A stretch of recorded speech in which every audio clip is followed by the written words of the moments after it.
संस्थान, या संस्थानेमध्ये जे महादेवाच्या मंदिराचं देवस्थानाचं ट्रस्ट आहे, या ट्रस्टवरती मी प्रदेशाध्यक्ष होते तेव्हापासून सदस्य म्हणून काम केलेलं आहे.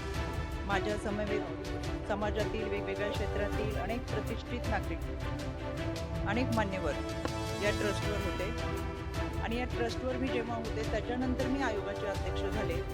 आणि मला सुरुवातीला हे सांगायचं आहे, या ट्रस्टचा कार्यकाळ हा 8 ऑगस्ट 2025 रोजी संपलेला आहे. खरं तर समाजामध्ये आपण आयुष्य जगत असताना कोणाला ना कोणाला गुरु मानत असतो. घरात पती पत्नीला माझ्या परिवाराने गुरु मानलं, आम्ही गुरु मानलं. आणि काही वेळा तिथं होत असलेल्या कार्यक्रम, तो महाशिवरात्रीचा असेल, गुरुपौर्णिमेचा असेल, या कार्यक्रमाच्या निमित्तानं विद्यार्थ्यांच्या शैक्षणिक साहित्य वाटपाचा असेल, या निमित्तानं आम्ही उपस्थित राहतो. यामध्ये एखाद्या व्यक्तीला आपण गुरु मानले आणि त्यानिमित्तानं संपूर्ण कुटुंब आम्ही त्या कार्यक्रमात उपस्थित राहत होतो.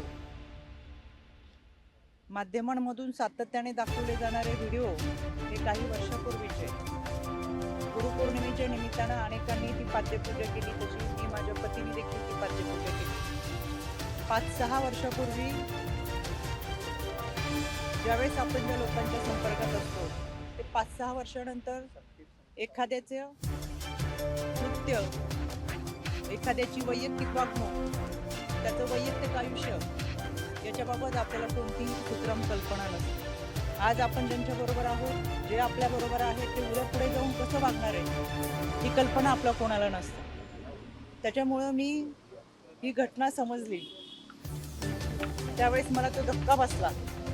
मी लगेच ते ट्विट देखील केले सुरुवातीला की या देवस्थान ट्रस्टशी माझ्या कुटुंबाचा संबंध आहे, पण घरात आणि त्याच्या वैयक्तिक आयुष्याबद्दल काही माहिती असायचं कारण नव्हतं. यामध्ये पोलिसांनी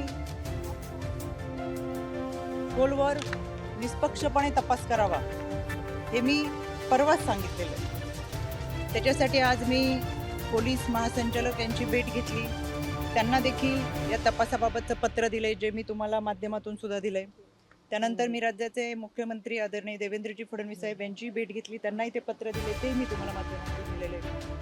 मी आता आदरणीय सुनेत्रा वहिनी, राष्ट्रवादी काँग्रेस पक्षाच्या आमच्या राष्ट्रीय अध्यक्ष, आमच्या नेत्या यांची भेट घेतली आणि एकंदर हा सगळ्या घटनेचा तपास हा पारदर्शकपणे व्हावा, निष्पक्षपणे व्हावा यासाठीची मागणी केली. यामध्ये आपण काही लोकांवर विश्वास ठेवतो, एक आध्यात्मिक श्रद्धा आपली असते, एक आध्यात्मिक भावना असते. माझं संपूर्ण कुटुंब हे वारकरी कुटुंब आहे. त्याच्यामुळे आमची जी श्रद्धा होती ती आध्यात्मिक दृष्टिकोनातून, आणि म्हणून आम्ही कुटुंब ह्या देवस्थानशी जोडलो.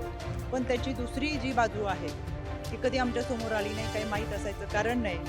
वर्षातल्या काही कार्यक्रमांना उपस्थित राहत असताना काही कालावधीसाठी आम्ही तिथं असतो.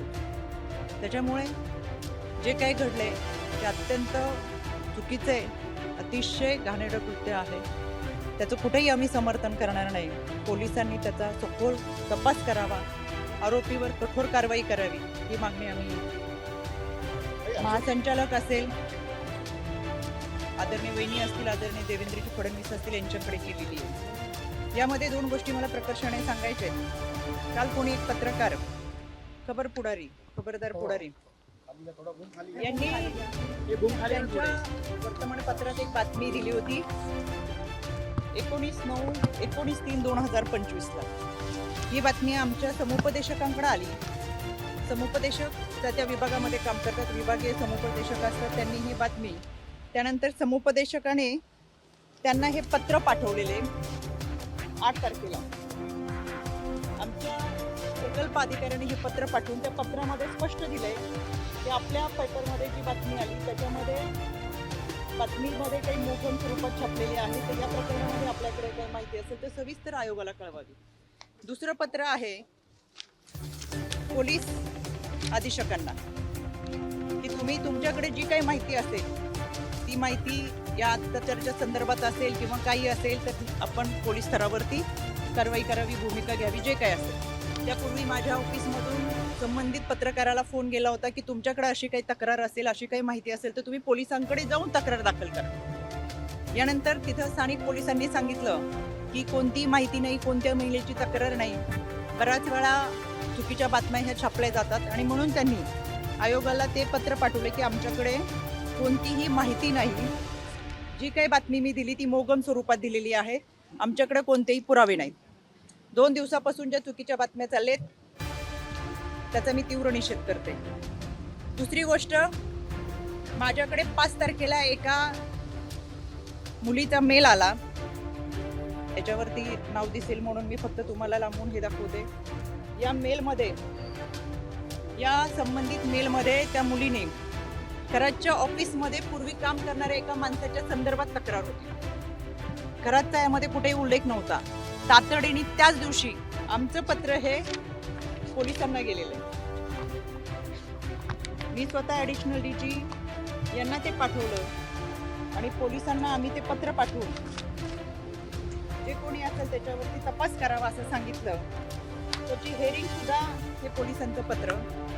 या तपासाची हेअरिंग 17 तारखेला माझ्या आयोग कार्यालयात लागली. या हेअरिंगमध्ये आम्हाला पोलिसांनी स्वतः पत्र दिले की याच्यामध्ये आम्ही कारवाई करतोय. कोणालाही, कुठल्याही व्यक्तीला, संस्थेला, कोणालाही पाठीशी घातलेलं नाही. पण तोपर्यंत खराचं कुठेही नाव नव्हतं, पण त्यांच्याकडे काम करणाऱ्या माणसाचं नाव याच्यामध्ये होतं, तरी आम्ही कारवाईचे आदेश दिले होते. त्या अनुषंगाने आम्हाला तेजस्वी सातपुते त्यांचं पत्र आहे की आम्ही याच्यामध्ये कारवाई करतोय. हे पत्र आहे आम्हाला 17 तारखेला. 17 तारखेला यामध्ये जी तक्रार होती ती एका महिलेची कार्यालयामध्ये पूर्वी काम करणाऱ्या एका मुलाच्या संदर्भात होती. त्याच्यामुळे मला आवर्जून सांगायचं आहे की अशा पद्धतीने जे काही गोष्टी 2 दिवस चालू आहेत, चुकीच्या बातम्या चालू आहेत, एखादी व्यक्ती पुढे जाऊन कशी वागती, त्याचं कृत्य, वैयक्तिक आयुष्य आपल्याला कोणाला माहीत नसतं. आम्ही जोडलो होतो तर मी पहिल्याच दिवशी ट्विट करून सांगितलं, हो आम्ही संस्थानाशी जोडलेलो होतो, देवस्थान ट्रस्टमध्ये होतो. ते फोटो माझ्या आहेत. अनेक वर्षापूर्वीच्या आमच्या कुटुंबाबरोबरचे फोटो तिथं होते आणि एखाद्या गुरुची, पती पत्नीची पाद्यपूजा करत असताना गुरुपौर्णिमेच्या दिवशीचे फोटो आहेत. विशेष म्हणजे अनेक लोकांचे फोटो याच्यामध्ये आहेत, पण केवळ महिला म्हणून ज्या पद्धतीचं सॉफ्ट टार्गेट गेले 2 दिवसामध्ये करतात ते अत्यंत चुकीचं आहे. काही जणांनी पत्रकार परिषद घेऊन सातत्याने चुकीच्या बातम्या पसरवण्याचा प्रयत्न केला. कुणीतरी त्यांच्या आजच्या बातमीत दाखवलं 2 सप्टेंबरचा फोटो आहे. तर हा माझा हा फोटो आहे 12 सप्टेंबरचा. ह्याच्यावरची 1 तारीख पुढची खोडली आणि 2 सप्टेंबर दाखवलं. काहीतरी त्या दिवशी अमावस्या पौर्णिमा काहीतरी आहे असं चुकीचं दाखवलं. माझ्या आजही अकाउंटवर गेला तर हे फोटो आहे असे आहेत.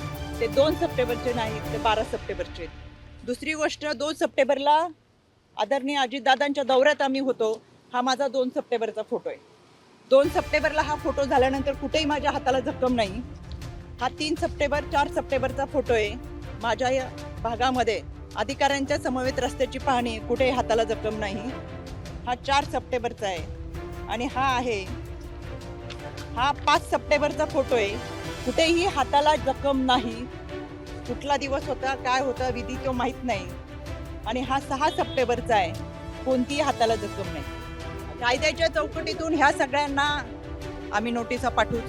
चुकीच्या पद्धतीने बदनामी करणं, अश्लील टीका टिप्पणी करणं, खोटे नरेटिव्ह सेट करणं, खोट्या बातम्या प्रसाद करणं, या सगळ्यांच्या बाबत कायद्याच्या चौकटीतून प्रक्रिया नक्की करेल. मी परत सांगते, यामध्ये जी व्यक्ती होती ती दोषी आहेच, त्याच्यावर कठोर कारवाई झालीच पाहिजे.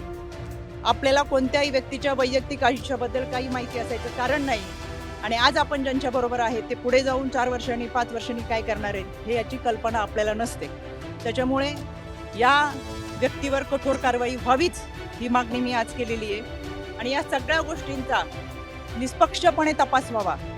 त्याच्यामुळे मी आज राज्य महिला आयोगाच्या अध्यक्षपदाचा राजीनामा माझ्या नेत्या आदरणीय सुनेत्रा वहिनी यांच्याकडे मी सुपूर्द केलेला आहे.